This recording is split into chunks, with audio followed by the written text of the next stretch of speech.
Salut les bobeurs! L'étape 1 de la restauration de la SPX K2000. Enfin, je sais pas si on va pouvoir appeler ça restauration ou plutôt relooking. En clair, je vais déjà dégager tout ce qui m'énerve et refaire de telle manière à ce que ça soit pile poil.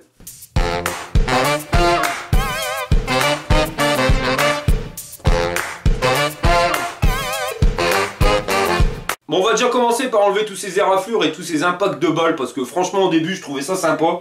Mais maintenant je trouve ça horrible. Bon, normalement pour enlever les adhésifs j'utilise du Cura, hein. J'ai eu ça pour moins de 2 € à Action, vous en mettez sur votre autocollant et ça dégage direct. Le truc c'est que les autocollants je les ai payés moins d'1 € sur AliExpress, la planche d'autocollant livrée chez moi. Et c'est vraiment de la merde, donc je sais même pas si on aura besoin du produit, je crois juste qu'une pointe de cutter suffira. Ah, on peut les enlever avec un cutter, hein, les adhésifs, le truc c'est qu'il faut passer la lame entre l'adhésif et la peinture sans forcément abîmer la peinture. Et après, normalement, vous tirez et ça s'enlève. Mais ça va quand même nous faire des traces, hein, voilà, les traces d'adhésif. Donc on va passer un petit coup de Cura pour enlever. Oh, même pas, vous voyez. Je suis sûr que ça va se nettoyer à la lingette. Un petit coup de lingette, un petit coup de sopalin. Et il n'y a plus du tout de traces de colle. De toute façon, on le sent, ça colle pas. Bon, bah, confirmation, hein, les autocollants à 1 € sur AliExpress, ben c'est du brin. Hein. Bon, on dégage le reste.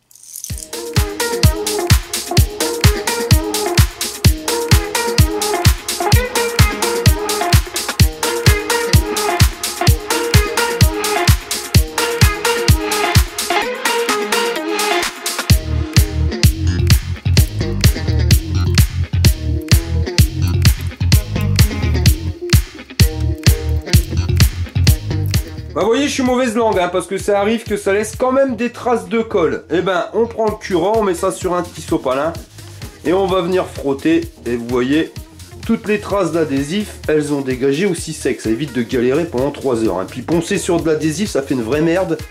Vous allez galérer, vous allez en foutre partout, ça colle au papier ponce. Là, l'avantage, c'est que maintenant, même si je dois poncer, il n'y a plus rien. Bon bah 12 minutes pour enlever tous les adhésifs, je peux vous dire, c'était quand même pas du super costaud. Donc maintenant, je passe un coup de Cura directement là où il y avait des adhésifs, hein, pour enlever toute trace éventuelle de colle. Ouais, je viens de voir un truc, les mecs, le Cura, le produit de chez Action, et ben ça enlève même les traces, les rayures plastiques.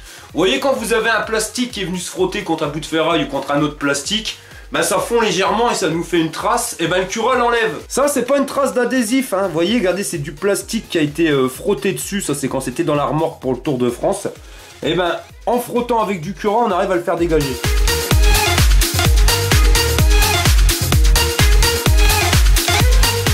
Et franchement les mecs, c'est le miracle, hein. Regardez mon carter, il est nickel comme neuf.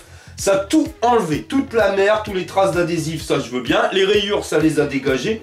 Mais toute la saleté, on aurait cru que le truc il était imprégné dedans. Et ben regardez quand même, il est tout neuf.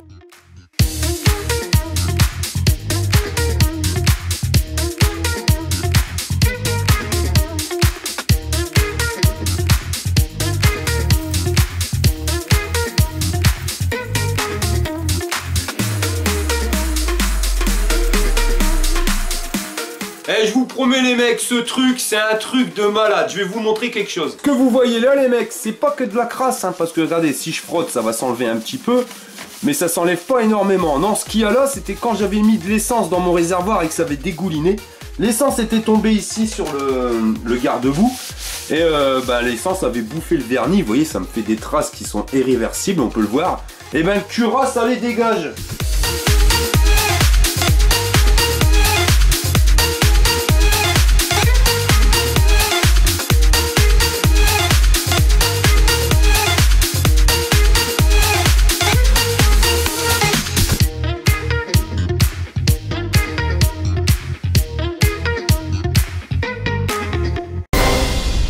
Bah c'est la grande classe à Paname ce produit, je crois que je viens de comprendre un truc, c'est-à-dire que bah ça enlève pas le vernis, le Cura, mais ça enlève le vernis qui a réagi. Alors quand il y a eu de l'essence qui est tombée sur mon vernis, on l'a vu, hein, il s'est imprégné, il a bouffé le vernis, et ben on le voit, hein, sur notre sopalin ça fait des bouloches quand on frotte, c'est des bouloches de vernis. Ça enlève la couche supérieure, la couche qui a réagi sans forcément attaquer la couche du dessous. Alors là, pour un truc à 2 balles, c'était vraiment même pas sa fonction, j'ai récupéré toutes les traces qu'il y avait sur mon garde-boue. Alors, on va finir et après je vais attaquer le réservoir parce que le réservoir il est bien bouffé aussi. Si j'arrive à le récupérer, là je suis content. Mais avant d'attaquer le réservoir, on va donc enlever ce tribal, hein. Donc c'est pareil, hein. Je vais faire une lame de cutter. Je vais vraiment essayer d'éviter d'abîmer le vernis en dessous. Voilà, par contre ça fait des traces. Alors celui-là il tient bien, mais alors bien de chez bien ce truc là. Ah le massacre. Bon on va essayer de récupérer ça au Cura.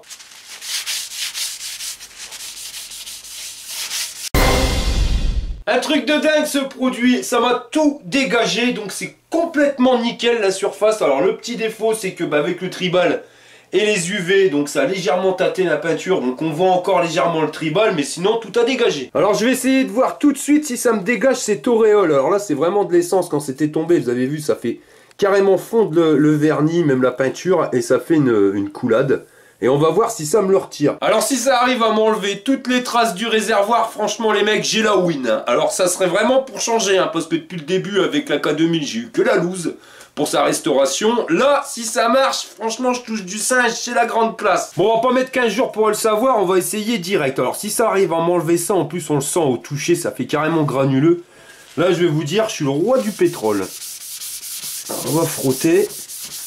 Le truc c'est qu'il faut frotter uniformément un peu partout sur le réservoir. Sinon ça va enlever à un endroit sans forcément enlever partout. Et là ça risque de faire des traces. Un petit coup de lingette, histoire d'enlever le produit. Et essuyage.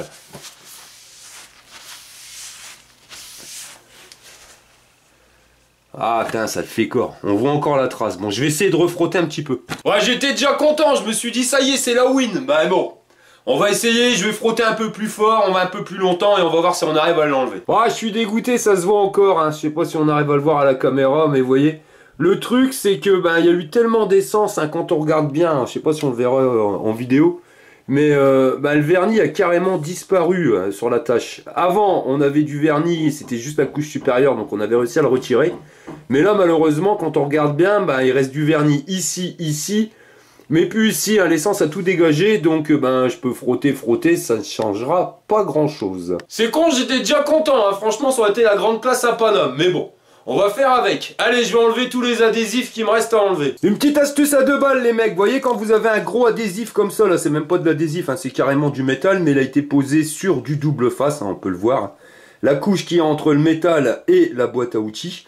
Donc, n'essayez pas de le faire en une fois. C'est-à-dire qu'on serait tenté de prendre le cutter et d'essayer de le passer là directement entre la peinture et le double face. Mais ça va nous mettre la merde. On va faire des grosses traces avec notre cutter. On va rayer la peinture.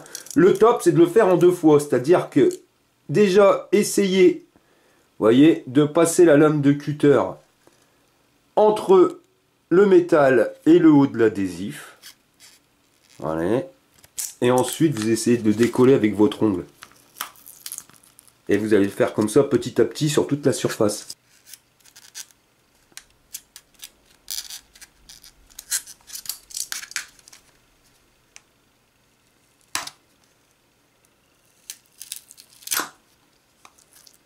Et voilà, on fait le même pour le deuxième, et maintenant il ne nous restera plus qu'à enlever le double face. Donc on retire le double face. Alors par contre lui tient bien. Oh putain, il m'a arraché la peinture. Comme quoi les mecs, tout ce qui vient de Chine n'est pas forcément de la merde, hein, parce que ça vient de Chine aussi. Regardez là, l'adhésif il est bien collé. Il a fait sauter carrément mon vernis. Hein. Bon, je vais enlever le double face. Bon, alors là, cet adhésif-là, c'est une vraie merde à enlever. Hein. Vous voyez, ça tenait super bien. Et même au cutter, hein, ça enlève des petits morceaux par petits morceaux. Mais j'en ai pour 15 jours. Donc, une petite astuce à 2 balles quand vous avez ce cas de figure. Vous prenez un seau ou une assiette, hein, de telle manière à ce que la pièce, elle puisse rentrer. Et vous allez venir mettre donc au fond du Cura. Et on va venir donc plonger notre pièce de cette manière. Vous voyez, pour que ça absorbe vraiment bien le produit dans le double face, hein, parce que le double face c'est finalement une petite mousse. Donc on va faire pénétrer le produit à l'intérieur, telle manière à ce que ça puisse partir lentement, parce que sinon je vais mettre 3 heures pour l'enlever. Là ça fait 10 petites minutes que ça trempe. Je vais en profiter donc pour essayer de retirer avec une lame de cutter. Pendant ce temps là, je mets le deuxième côté dans le seau. Et là normalement, comme le produit il a agi, ça devrait se retirer plus facilement. Ouais, voilà. Donc je dis pas que ça va être plus simple.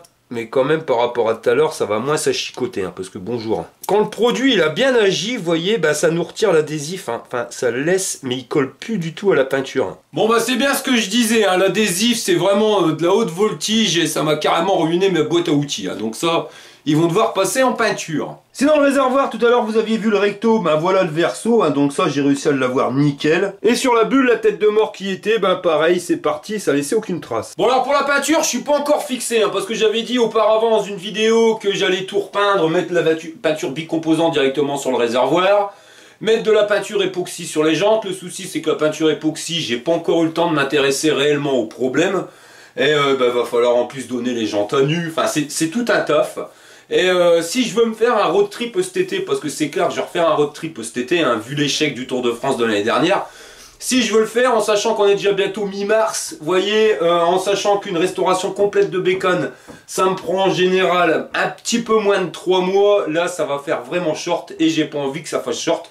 Parce qu'en plus j'ai moins de temps à consacrer que d'habitude. Donc je pense que l'idée ça serait de faire quelque chose de superbe, de propre, de trouver des astuces à 2 balles pour pouvoir la refaire nickel, hein, parce que quand même elle commençait à m'énerver un peu, elle était vraiment trop dégueulasse. Mais de faire quelque chose pour que ça soit présentable, et après le road trip, et ben là s'intéresser réellement au problème et faire un truc qui dure. Je pense que ça sera nettement plus simple. On va passer maintenant au deuxième démontage, c'est-à-dire le truc qui me saoule le plus sur cette mobilette. Devine ce que c'est, hein. Bah, c'est pas compliqué à trouver, hein. La pièce montée, là on va la dégager. L'avantage qu'il y avait avec la caisse, c'est quand je faisais des longues routes, bah, ça me servait de dossier, vous voyez.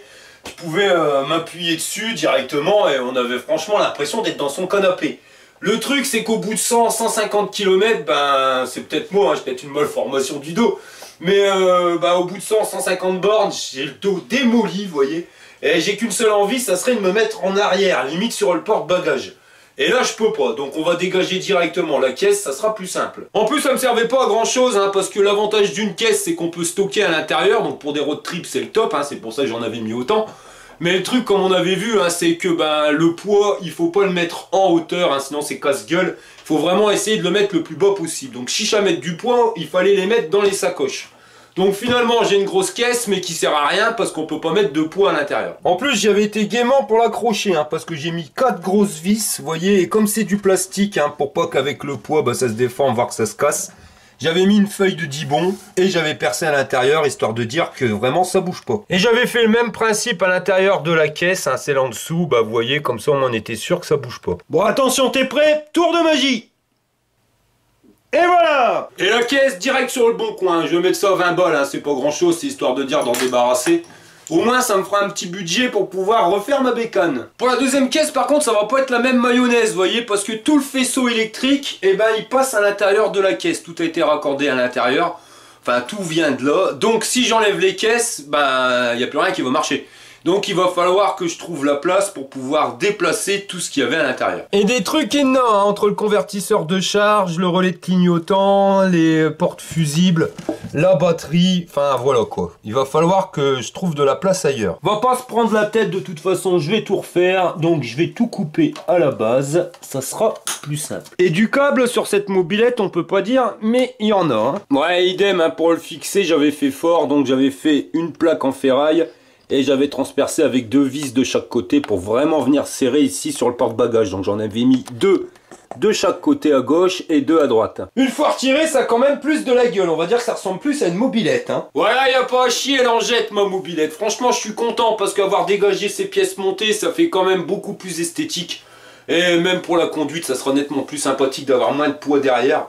Et c'est pareil, hein, j'avais dit donc que j'allais déplacer les batteries ainsi de suite directement dans les sacoches. Donc j'allais remettre les sacoches ici sur le côté.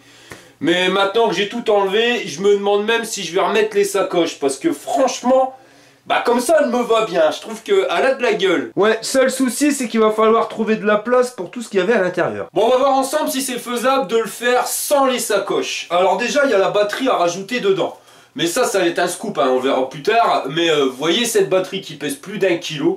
Et au final, elle a moins de patates que ces 3 piles 18650. Et ouais, c'est des piles des cigarettes électroniques. Donc, si je remplacerai cette grosse batterie par mes 3 petites piles, là, bon, pareil, il va falloir faire un système à la MacGyver, pas cher cousin. J'ai tout commandé sur AliExpress. Quand je le reçois, je vous fais le tuto sur la fabrication de la batterie.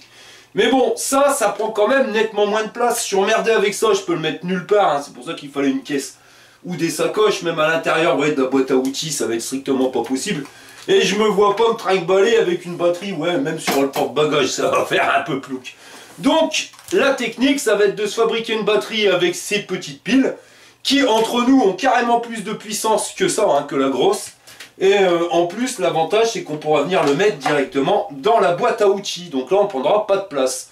Donc la batterie, le problème est réglé. Ensuite, moi, j'avais rajouté un contacteur à clé. Et ça, c'est un truc, c'est génial. Hein. En clair, si t'as pas la clé, tu peux pas démarrer la mobilette. Bon, c'est pas ça qui va nous empêcher de nous faire piquer la meule. Mais en clair, le mec, il pourra pas pousser la bécane et elle démarrera pas. Non, t'as pas les clés, ça marche pas.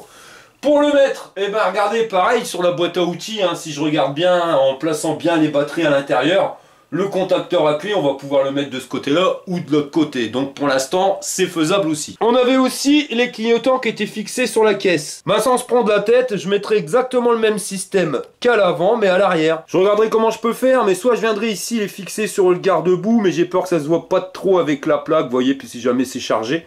Mais par contre, je peux essayer de les mettre sur les feux ici, ça serait nickel, donc pour gauche et pour droite. Le méga pouette ou alors klaxon de gros malade. Ça, c'est un klaxon de gros malade, 135 décibels, je vous dis pas, ça arrache, hein, donc c'est bien, c'est marrant.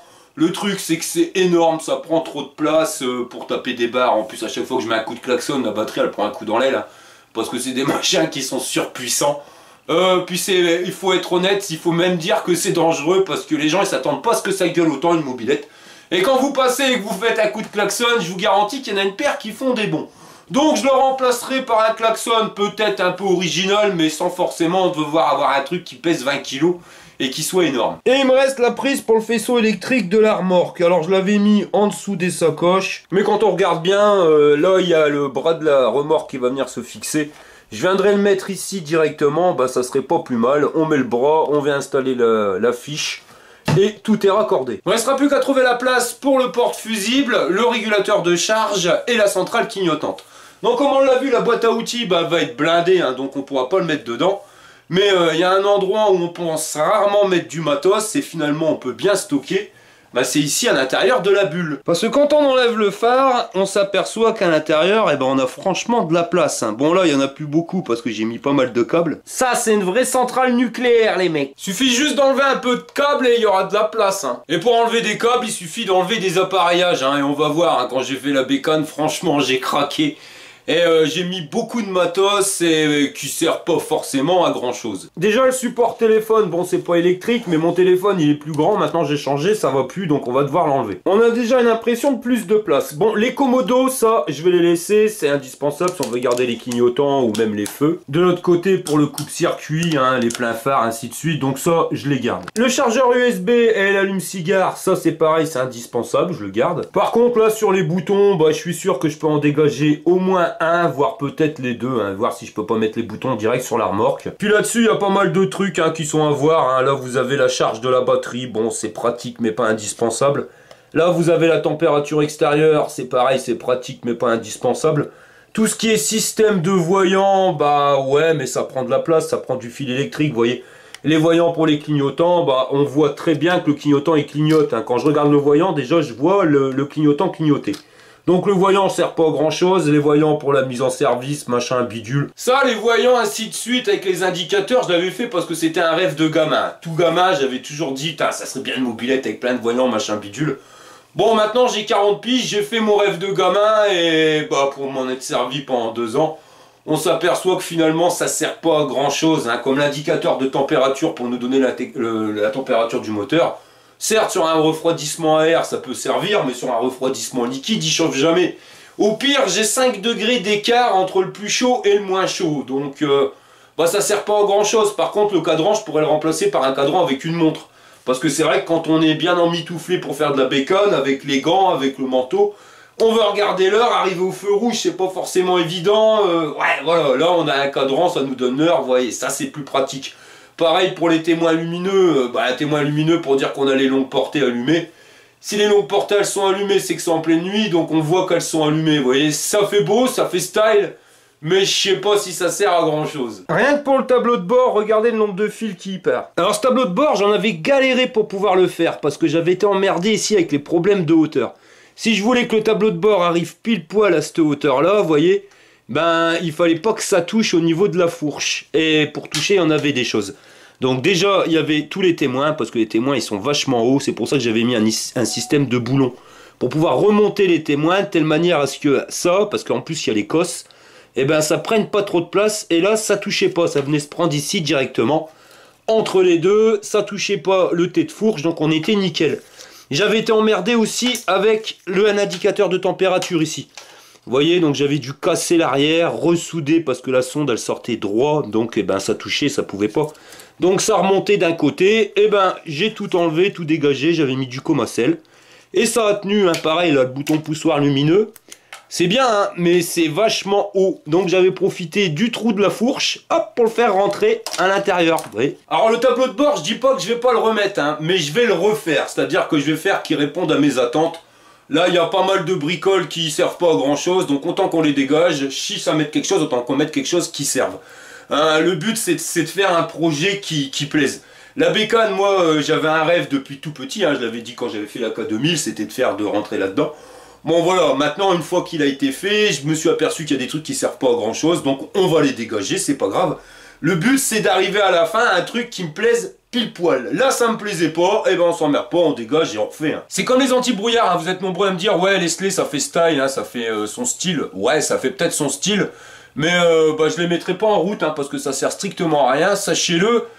Ça les longues portées c'est bien, mais ça vous fait un faisceau lumineux qui est rond. Bien puissant mais pas forcément large.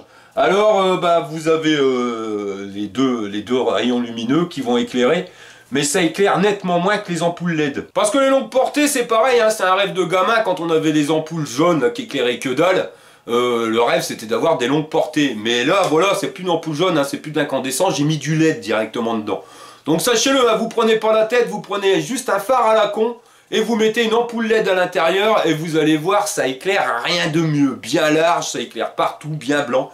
Donc je vais vous faire un tuto sur les ampoules LED, il arrive, hein, j'ai plus d'une vingtaine d'ampoules différentes à des prix différents. Et on va tout tester, on vous montrera comment ça éclaire, enfin voilà, ce qu'on a pour son pognon. Là, il n'y a pas d'éclairage, et vous voyez, avec une ampoule LED, on éclaire tout. Et ça éclaire vraiment large. On pourrait faire ça dehors, à 25 mètres, ça éclaire autant. Hein. Ça, c'est la grande classe. Bon, je vous ferai le tuto directement la semaine prochaine, au plus tard. Bon, voilà les bobeurs, je viens de voir que la vidéo, elle a explosé le timing, hein, donc on va arrêter là pour cette étape 1. Mais franchement, je suis content parce qu'elle a récupéré, on va dire, une allure de mobilette. L'autre, ça faisait un peu trop Goldwind. Bon, en plus, c'était compliqué à conduire tellement c'était lourd. Là, on a épuré le système et ça quand même ressemble nettement plus à une mobilette. Donc pour la peinture, je me tâte, je sais pas, je vais réfléchir, on verra ça bien dans l'étape 2 ce que je fais. Mais j'ai pas trop envie de me prendre la tête sur la peinture parce que finalement c'est que d'esthétique et on a vu qu'on a quand même réussi à pas mal la récupérer. Donc il faudrait essayer de faire quelque chose de propre sans forcément que ça prenne du temps. Je vais déjà vérifier le moteur, bon je suis pas si sûr, la dernière fois je crois que... Avec la panne que j'ai eue, il a pris un coup dans l'aile, donc on va bien vérifier ça, passer plus son temps, vous voyez, à faire un bon moteur, histoire que la bécane elle soit sûre et que je sois pas en panne à la bourboule. Et travailler aussi sur la remorque, parce que c'est bien beau d'avoir enlevé les caisses, mais je peux pas partir en road trip comme ça.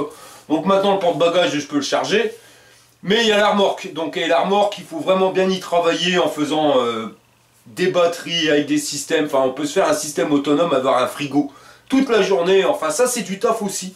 Donc je préfère perdre mon temps là-dessus sur une hygiène de vie qui va quand même être nettement mieux dans mon road trip plutôt que d'avoir une belle mobilette, mais voilà, j'aurais pas eu le temps de faire autre chose et finalement je serai en galère, je serai obligé de bouffer des casse-dalles tous les jours. Enfin voilà, on va faire un truc pour qu'on se mette bien et qu'on puisse partir en voyage sans souci. Bon voilà les gars, moi je vais finir de faire tout ce qui est faisceau électrique, je vais le dégager, comme ça on pourra faire aussi plein de tutos sur tous les faisceaux électriques différents. Voilà les mecs, allez je vous dis à très bientôt pour une prochaine vidéo. Allez, fire!